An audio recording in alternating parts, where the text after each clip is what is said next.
Okay, I think we've still got a few folks trickling in, but we will go ahead and get started just for the sake of giving Professor Dennie as much time as possible. So welcome to From Martin Luther King to Nelson Mandela, the Global Vocabulary of Black Liberation. Thank you all for joining us today. My name is Lisa Cote, and I'm the Assistant Director of Diversity, Equity, and Inclusion at the University of Hartford. A couple housekeeping things before we get started. Folks can feel comfortable putting questions in the chat, or at the end of the session, we will also have time for folks to come off mute and ask questions out loud. Whatever is your preference will work. So we are honoring Black History Month this year with programs aligned with our theme of acknowledging and celebrating Black history. Black history is history, and we can learn so much from understanding this part of our collective history. Today, we will examine the processes through which Martin Luther King Jr. and Nelson Mandela became the symbols of Black struggles, not only within the United States and South Africa, but around the world, and the ways in which their rhetoric of liberation became the path through which all people, regardless of race, could contemplate and participate in the struggle for universal human dignity. Now I have the honor of introducing the man who will talk us through all of this today, Professor Garrey Dennie. Oh, that's me, I'm Lisa. All right, so Dr. Garrey Dennie is an associate professor of history and the coordinator of the African and African Diaspora Studies program at St. Mary's College of Maryland. He teaches courses on African, African American, and Caribbean history. After completing a bachelor's degree in English and history with highest honors from the University of the West Indies, Dr. Dennie went on to earn a PhD in history at Johns Hopkins University. In February 1990, as apartheid entered its final days in South Africa, Dr. Dennie achieved the honor of becoming a speechwriter for Nelson Mandela in the fight to end racial oppression in South Africa. Dr. Dennie has taught at universities and colleges in Africa, the Caribbean, and the USA, and we are so lucky to have him with us today. So he has asked that we start today with a song, and then I will pull the PowerPoint right back up and turn it over to Professor Dennie. So give me a moment while I navigate all of this technology. Good day, everyone. I hope that you enjoyed that song.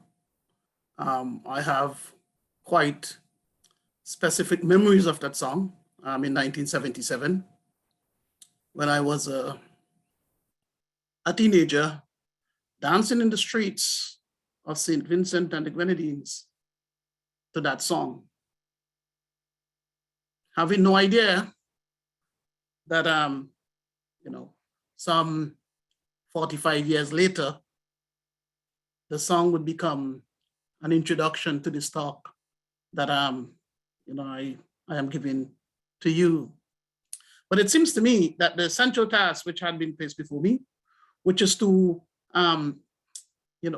examine the idea of Blackness, not from a nationalist, parochial perspective of individual borders of the United States or any other country for that matter, but to think of Blackness in its broadest formulation. Okay, and to do that, I can think of no better voice that captures this idea than Peter Tosh's song in 1977, I am an African, no matter where you come from, and so on. Okay, and so what it seems to me that is crucial here is to historicize the processes through which this idea that Blackness, being an African is as a shared identity that was simply not bounded by borders. Okay, how did this come to be? Okay, and because of Peter Tosh and people like myself in the 1970s, we would have taken this as self-evident, that it was somehow inherent in our being. Of course, I would come to learn as a historian that that is clearly not the case. Blackness was invented, okay, at a specific moment in time, transformed itself, throughout, hundreds of years, and continue to resonate today with all kinds of, challenges that come from this quality of Blackness and so on. And so I began thinking of, looking at this through the eyes of Mandela and Martin Luther King. But of course, as I contemplated further, and once you begin to historicize, then clearly the idea of Blackness predates Nelson Mandela, predates Martin Luther King, and Marcus Garvey is essential as well in the globalization of the idea of Blackness as the language of liberation. And so I thought that as I begin to put these ideas together, that I would reframe this thought process, rather than simply Nelson Mandela and Martin Luther, to position Garvey as a key figure in the globalization of the idea of Black liberation and so on. Now, it seems to me then that the language of Black liberation, has to begin first with the language of Blackness. Okay, and the first point that we have to accept, is that Blackness was an imposition. Okay, that Europeans arrived in Africa. If you're looking at the Africa south of the Sahara, somewhere in the 1430s, down to the 1440s, we have Europeans arriving in Africa, and they are the people who would vocalize and universalize among Europeans the idea that these people in what would become known as Africa are Africans, and that these people are Black. Okay, if you ask Africans at the time, if in the 1440s, the 1450s, the 1500s, the people who refer to Africans today, who they are, none of them would have utilized a continental identity, a Pan-Africanist identity stretching across the continent. That is impossible.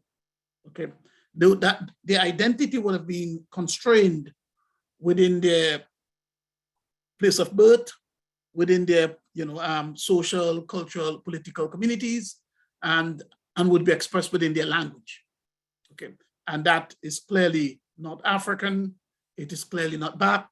The notion of pigmentation as key to your identity, from the perspective of Africans within Africa in the 1400s, the 1500s, and I would say down to the 1800s, this idea among Africans itself does not exist. Okay, but of course that is entirely different from Europeans. So one of the key points to understand then is that Europeans would see Africans as Africans before Africans would see themselves as Africans. Okay. And this emerged out of the transatlantic slave trade. The most important element of this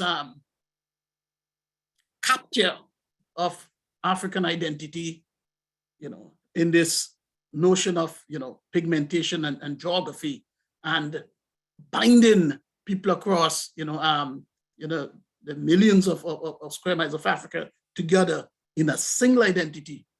Okay, that is imposed upon by Europeans, and they do this to above all justify the transatlantic slave trade. We need to recognize that the transatlantic slave trade would have begun really as a kind of, let us say, exotica.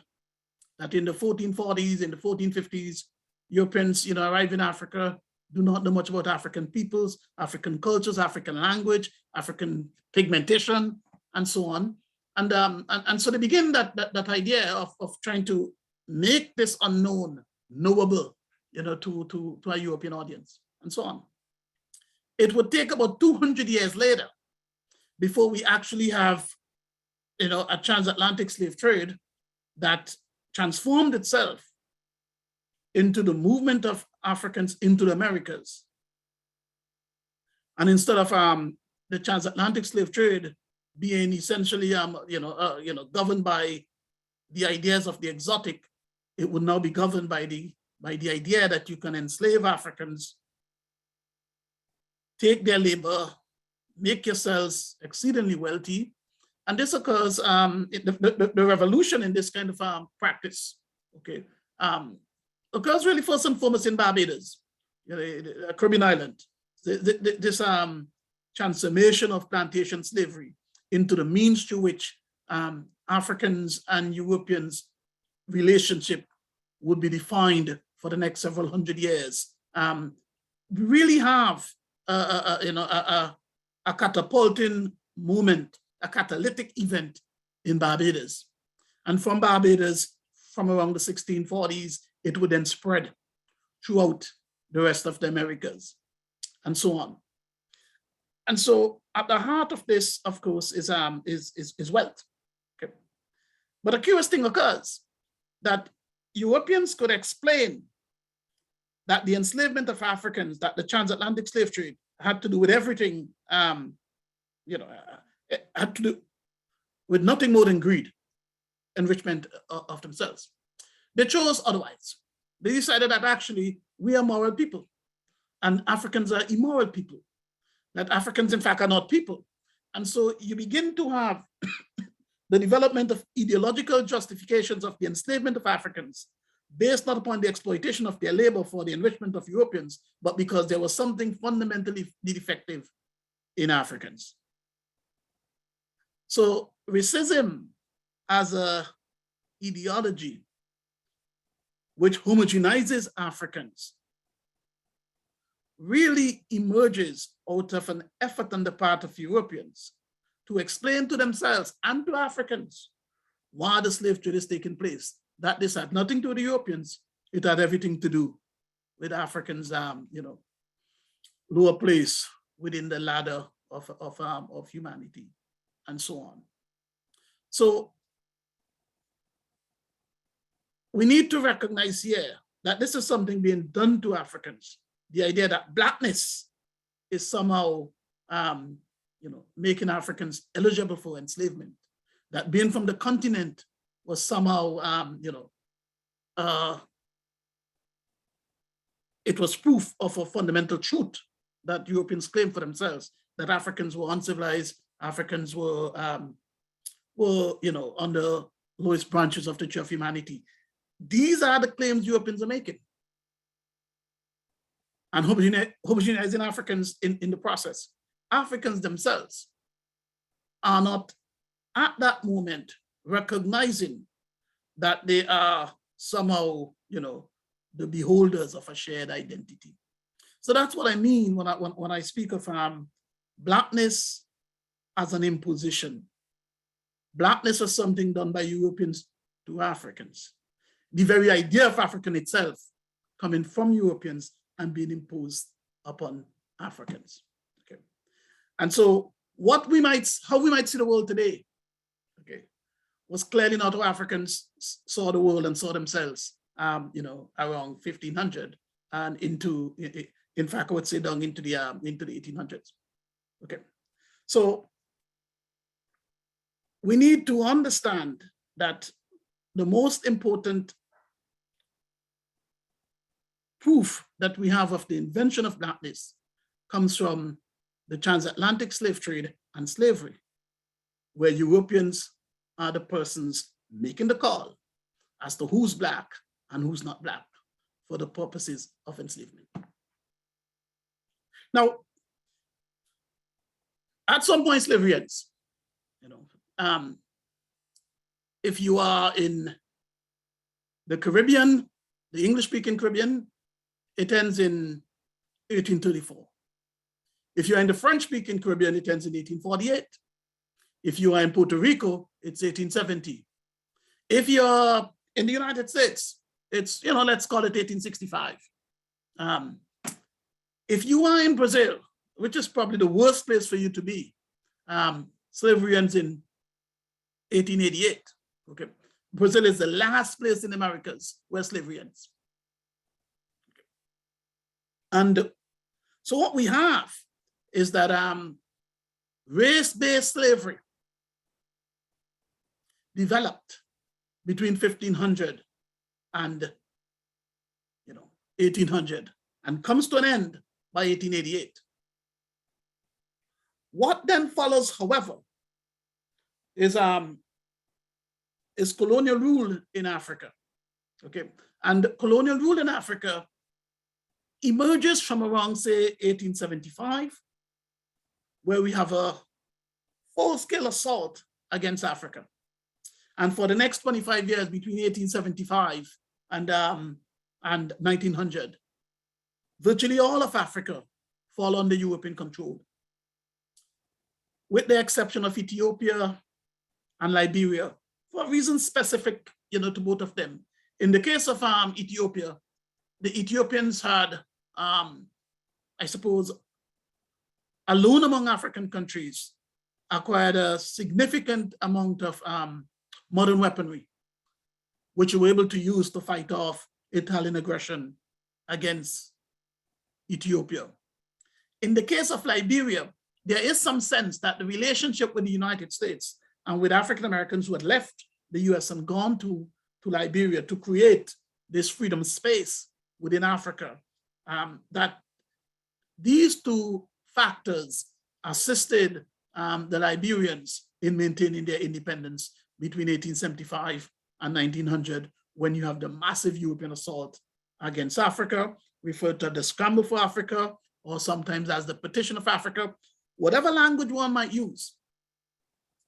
The certainty is this: in the space of 25 years or thereabout, African countries which had held their independence for hundreds, even thousands of years, collapsed under assault by European powers. Okay, but once again, the justification for this assault is quite similar to the enslavement of Africans, where the Europeans explained this assault not as a function of the benefits which would flow from the seizure of African lands, from the seizure of African resources, from bringing African peoples under their control, but rather that there was something fundamentally wrong with Africans. Okay, and it is perhaps best captured in this poem, The White Man's Burden by Rudyard Kipling, which speaks of colonialism as a kind of benevolent enterprise, where Europeans are going into Africa and other parts of the world, as an act of generosity to help those who could not help themselves. Africans are in this scenario infantilized, transformed into children with no ability to rule their lives in the manner which Europeans deem to be civilized. Of course, Africans have been ruling themselves for thousands of years, so this was all this nonsense. Okay, but from within the philosophical foundations that Europeans are establishing as to why colonial rule why this assault against Africa is taking place, it is expressed as there's something wrong with Africans. Okay, so once again, okay, what we have to see here, when England, France, Spain, Portugal, Belgium, Germany, these major powers in Europe are dividing Africa among themselves, for Africans, indigenous Africans caught within this assault, very few of them could conceive of this assault as a continental assault launched against all Africans by European powers. So once more, Europeans are homogenizing Africans, seeing Africa as essentially what one, I think the King of Belgium would describe as the magnificent African cake that they could slice up among themselves. Okay, but Africans are, during this process, still very much in touch with their local identities rather than these broad transnational identities and so on. And so I really want to insist that when we look at at the business of the historical foundations of Blackness as an identity, we have to first see it as an imposition that Europeans imposed this identity. Now, here's the thing, which is quite interesting, okay, is how then do Black people, who are the people deemed Black, how do they resist the transatlantic slave trade? How do they resist slavery? How do they resist colonial rule? Okay, and the magic here, if one might use that term as a metaphor, is really the capacity of the enslaved or the capacity of the colonized to embrace the language of Blackness and to transform it and to weaponize it as a means through which they could resist the white supremacist societies within which they live, if you are in the diaspora, or colonial rule, if you are within within Africa. And so,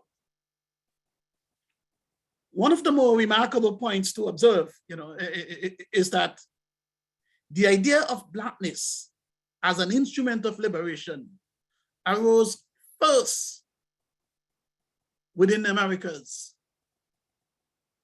among the slaves. In some ways, as a historical fact, it is unsurprising, because for those who are enslaved, they want to be free. And the only way they could become free, or at least if you can't win your freedom, arrive at some mitigation of the oppression that you experienced, is through a common sense of a common oppression.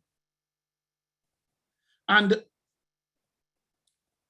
what that meant is that if people from West Africa, and West Africa is a huge place, and from Central Africa, are all brought together and experiencing the same kind of oppression, they would begin to understand that the way to arrive at liberation is to proclaim a shared identity.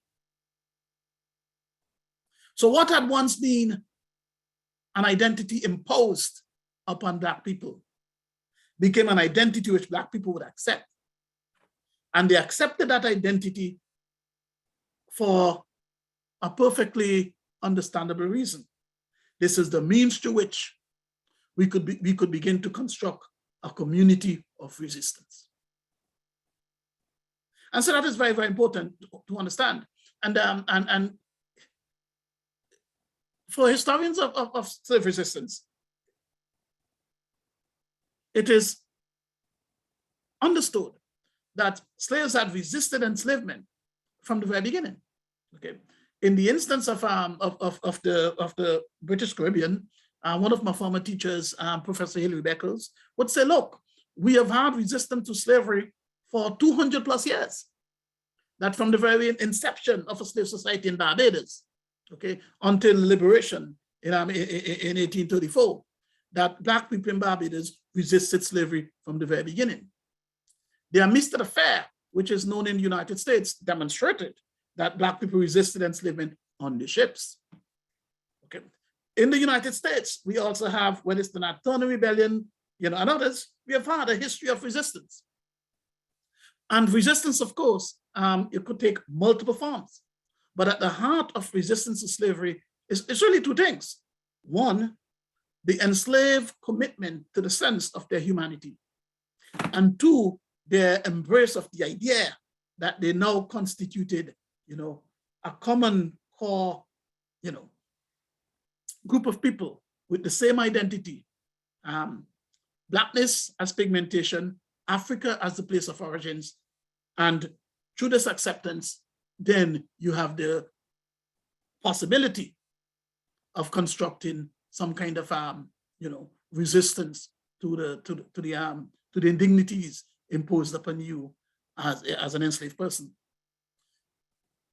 Clearly, the best example of this is in Haiti, where in the instance of Toussaint Louverture, we had in 1791, okay, a battle which began in 1791 and which would continue until 1804, and which is just simply extraordinary, that for 13 years in Haiti, enslaved Africans fought the French, fought the British, fought the Spanish, fought the slave masters, and ultimately liberated themselves. Okay. Now, what is crucial here in the instance of the liberation of slaves in Haiti is that those slaves recognize, and the planters themselves recognize, that the battle in Haiti was never just about Haiti. That this battle had a massive symbolic power across the entire Americas. Everywhere in the Americas, enslaved persons and non-enslaved Black people knew of the revolution in Haiti. And so did the slave masters. And so in that sense, what we see there in Haiti is the idea of a global Black identity that was not bound by the borders of Haiti, was something which slavery and the slave trade had inculcated among the enslaved in the Americas. That's why I made a point earlier that the notion of a Pan-African, a Pan-African identity, the idea of Blackness, going beyond borders, it emerged first as an instrument of liberation within the enslaved in the Americas. And the Haitian Revolution provide powerful evidence, both among slaves and slave masters, that here we had an ideology that had the capacity to motivate resistance across the Americas on the basis of a common identity, Blackness, and a common objective, the elimination of slavery. Now, if we go to Africa by the late 19th century into the early 20th century, this is where we begin to see within Africa something that had already occurred in the Americas, the development of this identity of Blackness as something which Africans should incorporate. And what assisted this process was first literacy. That as Africans throughout the continent learned of the entire assault against all of Africa, then you have the moment and the capacity to intellectualize over how do we resist this, this imposition. If you take, for example, Southern Africa, okay, or South Africa, okay.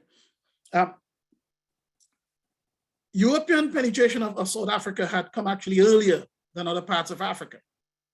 And the industrial revolution in South Africa had destroyed, independent African chiefdoms, whether the Zulu Empire or the Xhosa or all the different ethnic groupings and political groupings that had existed in South Africa for centuries.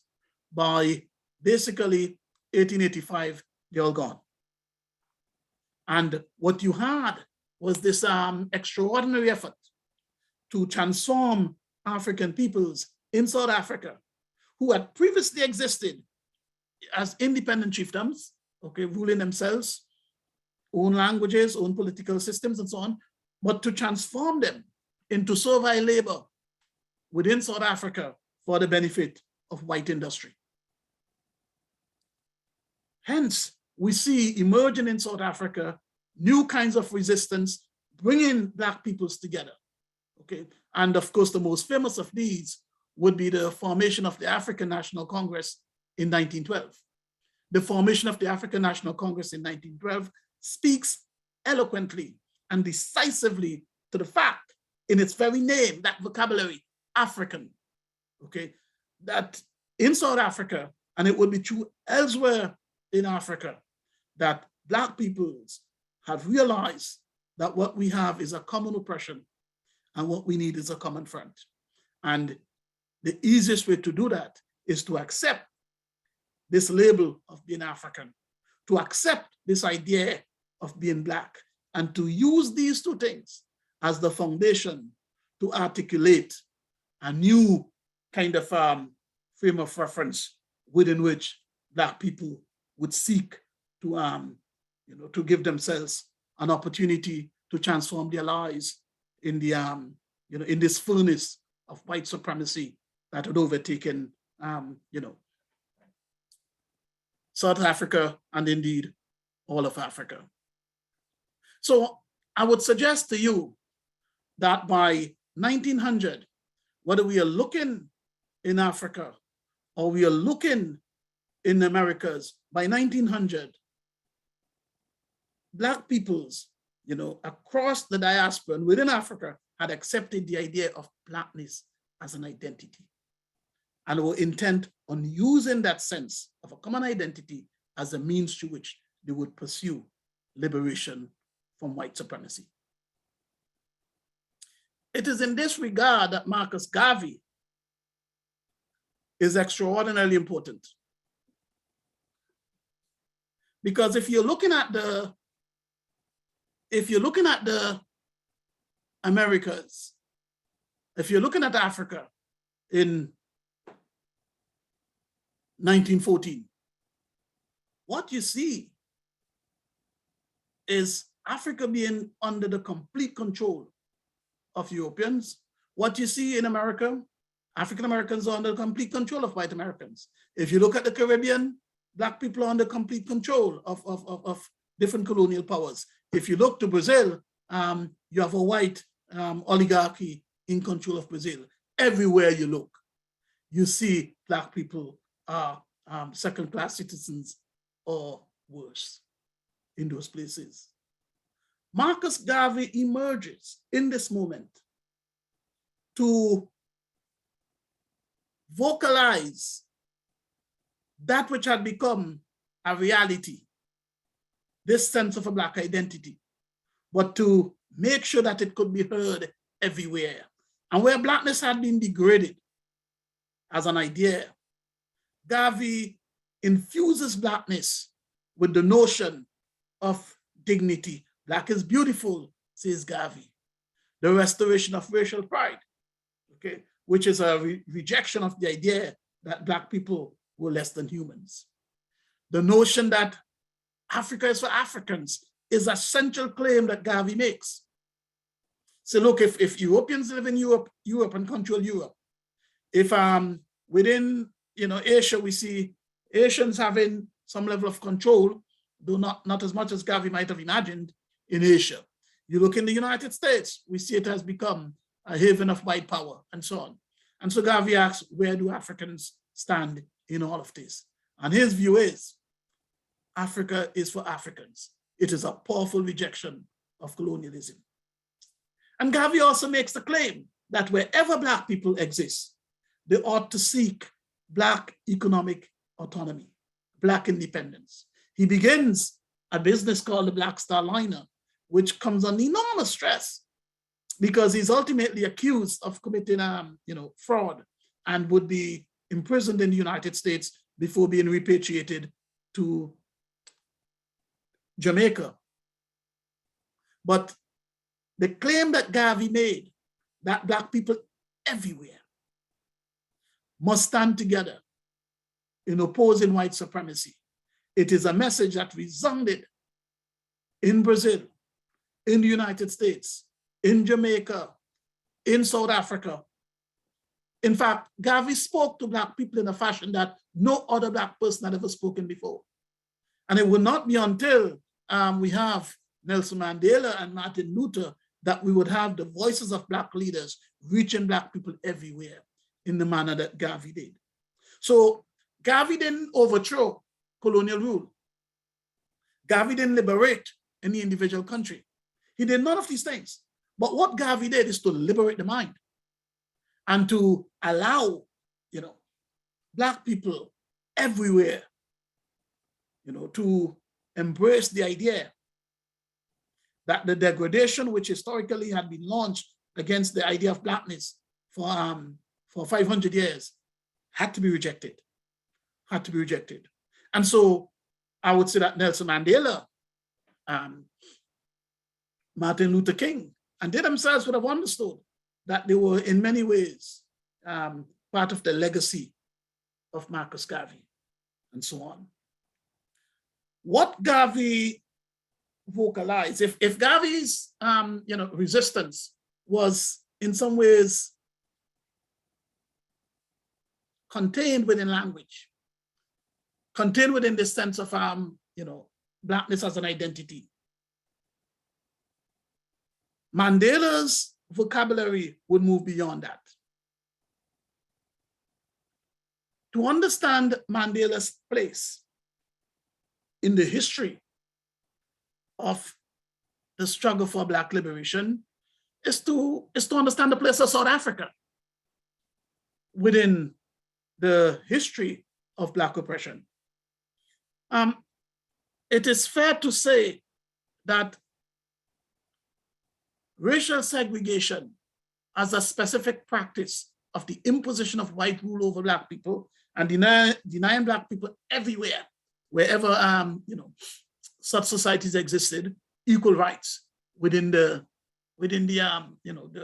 dispensation of the social goods of that society. It is fair to say that whether you're in the Caribbean, whether you're in the United States, whether you're in Africa, apartheid, though that word was invented in South Africa, the actual practice itself existed, everywhere where we had Black-white relationships and so on. What is peculiar to South Africa is that it would exist there longer than everywhere else. And so in the instance of Nelson Mandela is really the last warrior to fight and succeed in that struggle to bring, white supremacy to an end. And whereas Garvey globalized the struggle as one of dignity, for Mandela, Black nationalism was about liberating South Africa itself. It was within the borders of South Africa. How do we obtain for the oppressed equal rights, equal justice?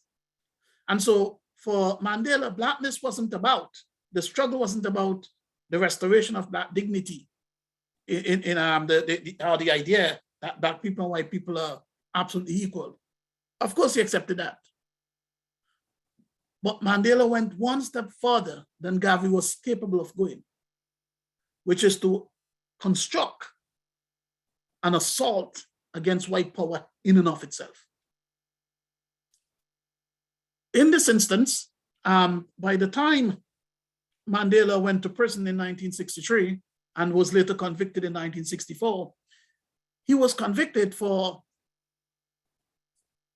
according to the South African government, treason. He's attempting to overthrow the social order. Mandela would agree that the social order needed to be overthrown.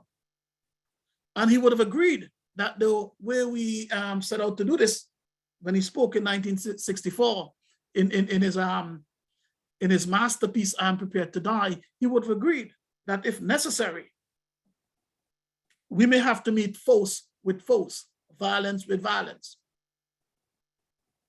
But he saw this violence as virtuous. He sought in every effort he could to limit injuries to human beings. He sought to make the capacity of the state to function and keep Black oppressed as difficult as possible by attacking its infrastructure, its railroads, its roads, its power systems, and so on. But at the heart of Mandela's assault against the violence of white oppression was not to hurt, injure, or kill white South Africans. It was to persuade them that at the very least, apartheid was injurious to their well-being, both morally, politically, and economically. And that the force of millions of Black people could not be forever denied. in the search for equal rights within South Africa. And in the last line he would make before he went to prison in 1964, he said, for those ideals of equal rights, I am prepared to die. Okay, so in that sense, you have a language here of far greater intensity and a set of tactics, okay, designed to confront white supremacy in South Africa, which are quite different from that of Garvey. And so Mandela's view would spread across the world. Black people everywhere would hear of the struggle, would know of the struggle. In part because, as I mentioned earlier, South Africa was the last bastion of white power. And Mandela became the prophet of Black liberation. And in that sense, he became global because he would become a symbol of the struggle that all Black people everywhere, and indeed millions of white people as well, would accept. And ultimately, he was successful. Apartheid collapsed. And I'm happy to say that I played a small part in writing some of the speeches when Mandela left prison that would challenge the apartheid government. And at the heart of that challenge was the idea that we could sit together and negotiate the end of apartheid. And that at the end of apartheid, we could put together a commission where if we speak the truth of the history of oppression, it becomes possible to bring some kind of reconciliation. Okay? And so for Mandela, the language of liberation was not simply to overthrow white power, though that was obviously important, but it was also to bring people together to set a new foundation upon which Blacks and whites in South Africa could go forward together with a shared commitment to each other's humanity. And so in that sense, it is an ongoing experiment because Mandela has passed, but South Africa's journey to that sense of a shared humanity between Black and white, now that continues. Okay. And so it is in this vein that we could look at Martin Luther King and his own role in what I would call that shared sense of humanity between Blacks and whites. Okay, and if you read, and I think everyone should read, it should be required reading for every single student, every single person in the United States. Garvey's letter from Birmingham jail. Sorry, Martin Luther King's letter from Birmingham jail. It is an extraordinary letter. Okay? And it captures much of that struggle and the ways in which he had looked at the struggle over the course of his history of civil rights, interventions before he is so unfortunately assassinated in 1968.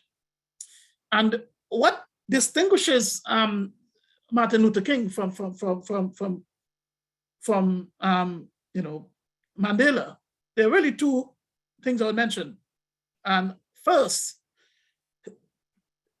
you do not find anywhere in Mandela the religious domain, that religious dimension that is so powerful in the language and life of Martin Luther King. For Martin Luther King, racial segregation is a sin, that it offends God.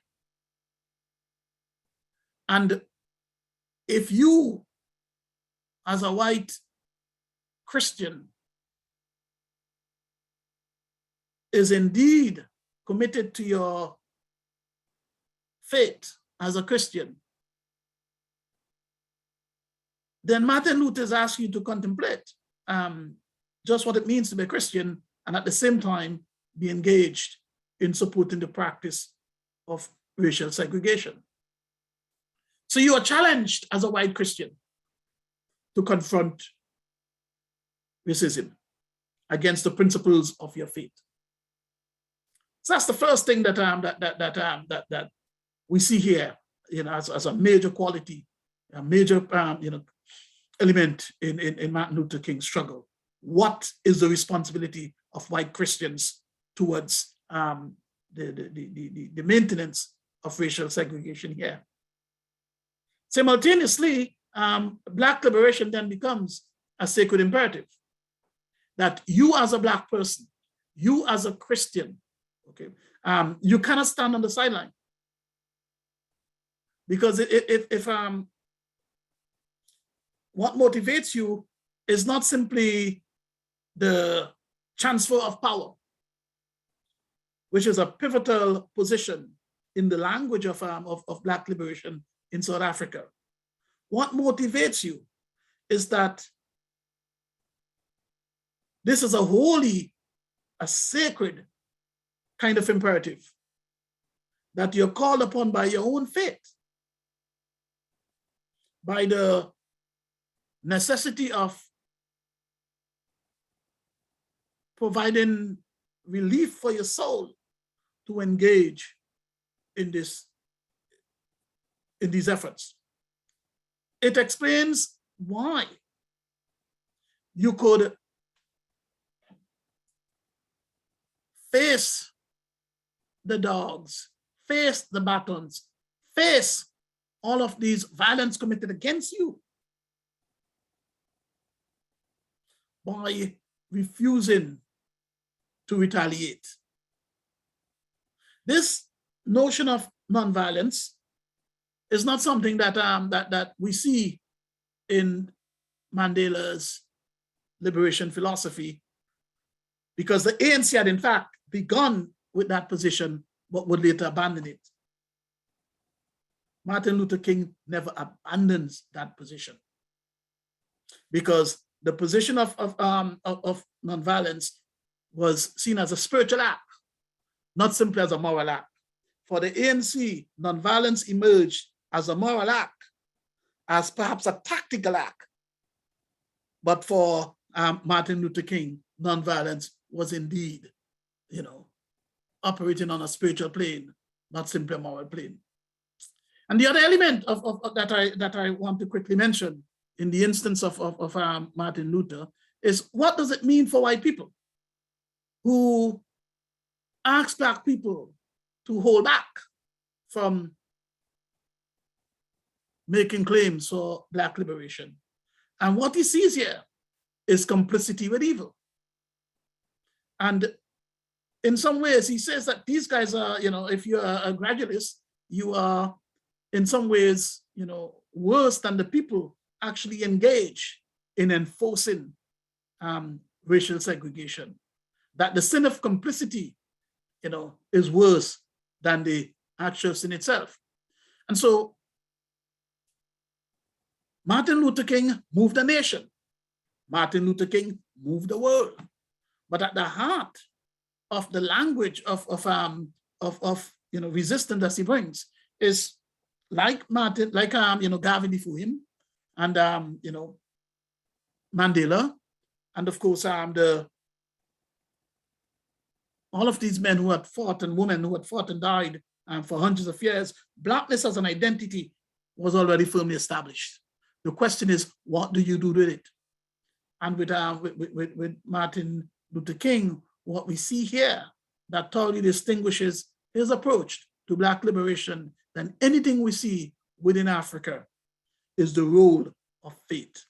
Okay, and so the last point I would make, because I believe we're running out of time,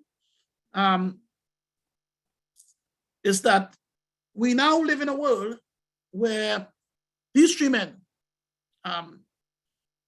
Marcus Garvey is a national hero in Jamaica. Nelson Mandela occupies the same place, or even a greater place, in South Africa. And of course, here in Black History Month, the first major act of the month is celebrating Martin Luther King's birthday, which is a national holiday. So they took different paths, they took different visions, and we're looking at a time span of several hundred years. But clearly their legacies are enormous, because without them, we would not have been where we are today. And it is probably correct to say that what they demonstrate is that at times the pen is mightier than the sword. Thank you.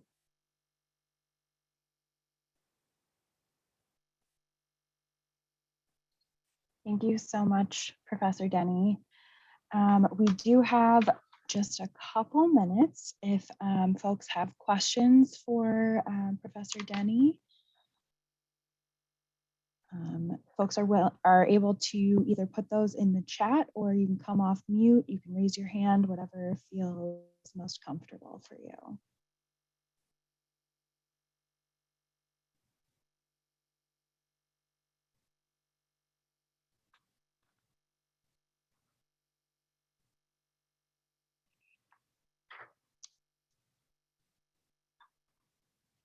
Okay, I have one question.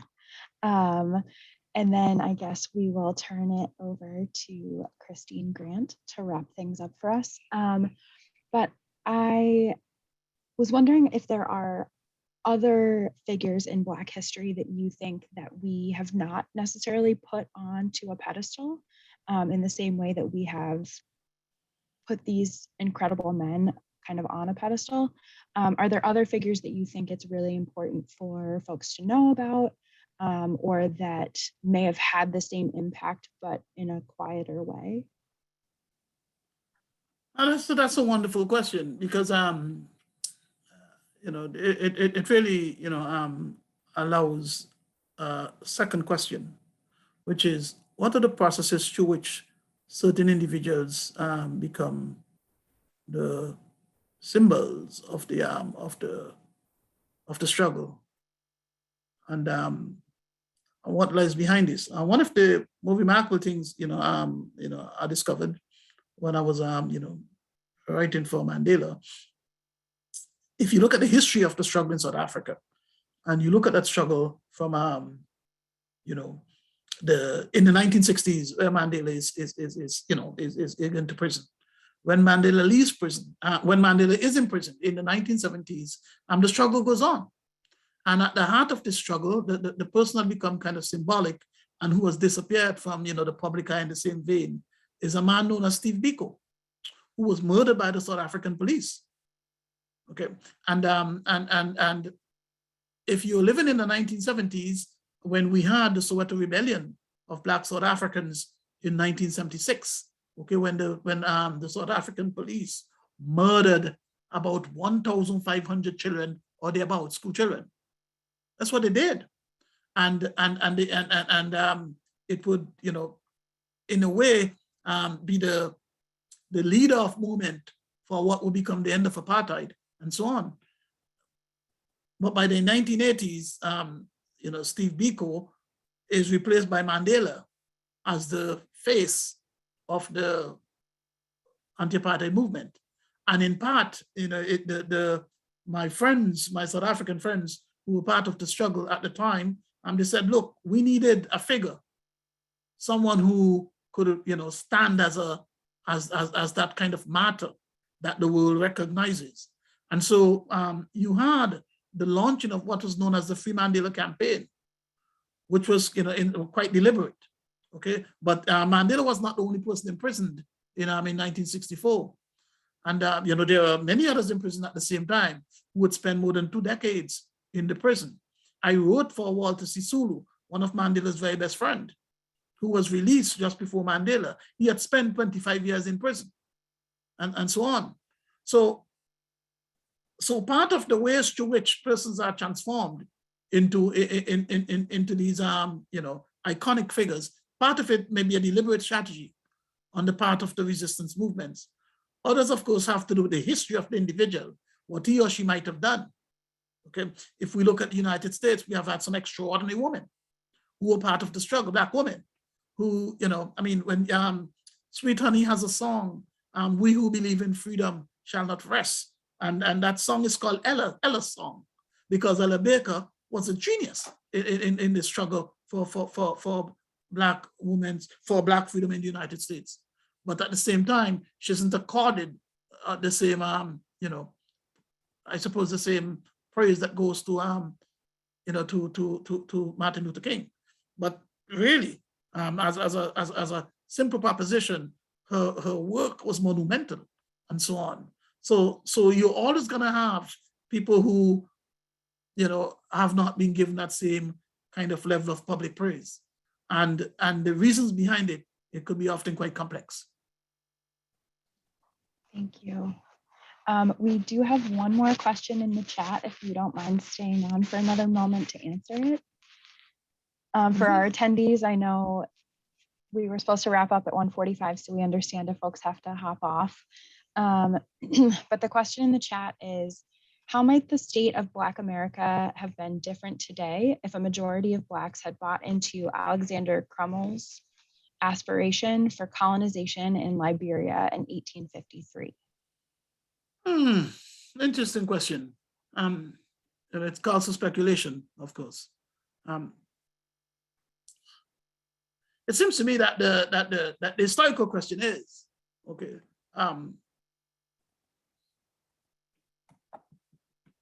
why didn't more Black Americans buy into the call for the colonization or maybe the recolonization of Africa by African Americans?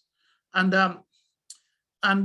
repatriation is a powerful philosophical position of Black resistance to, to white supremacy. We see it in Garvey's Back to Africa, in the 20th century language. But of course, in the 19th century, we have African Americans going to Liberia. We see this as well in Rastafarian philosophy, which began with that song by Peter Tosh, "Africa is for Africans," and so on. Okay, so there is a kind of seductiveness in the idea that Black people's lives would be fundamentally different if all Black people had gone back to Africa, and so on, because there you would be beyond, presumably, white power. Okay. The problem is that in Africa today, colonial rulers ended. Okay, and the scar of colonial rule continues to, to have enormous consequences on the continent.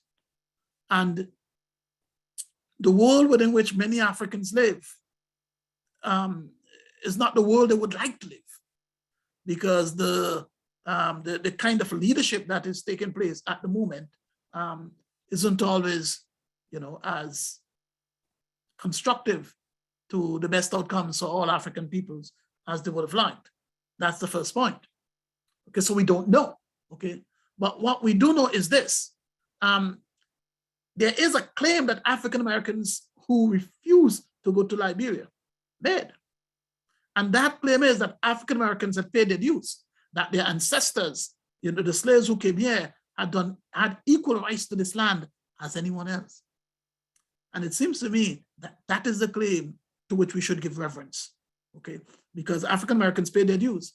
African Americans remain here, and that burden of slavery, as Martin Luther King would say, the promissory note, that which African Americans are owed by virtue of having been here from the very beginning and having paid the price. It seems to me that those who chose not to go to Africa were making a powerful point that African Americans have paid their dues and that the promissory note must be paid.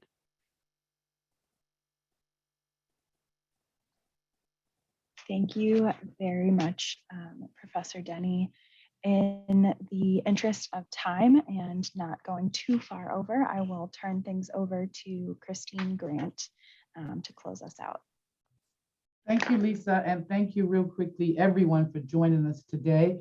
I hope you found this lecture as inspiring and as informative as I did.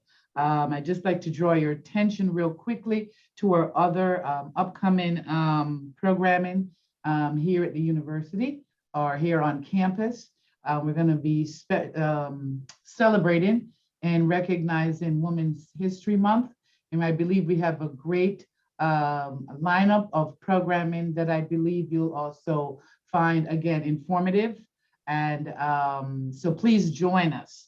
I also want to bring to your attention our new checkout on the DEIJ site, our glossary of foundational terms and affirming language. Again, I just want to say thank you, Dr. Dennie, for joining us. and for your great lecture. And all the best to you. And also thank you, Lisa, for organizing this particular session. Thank you, everyone, and see you at another DEI program. My pleasure.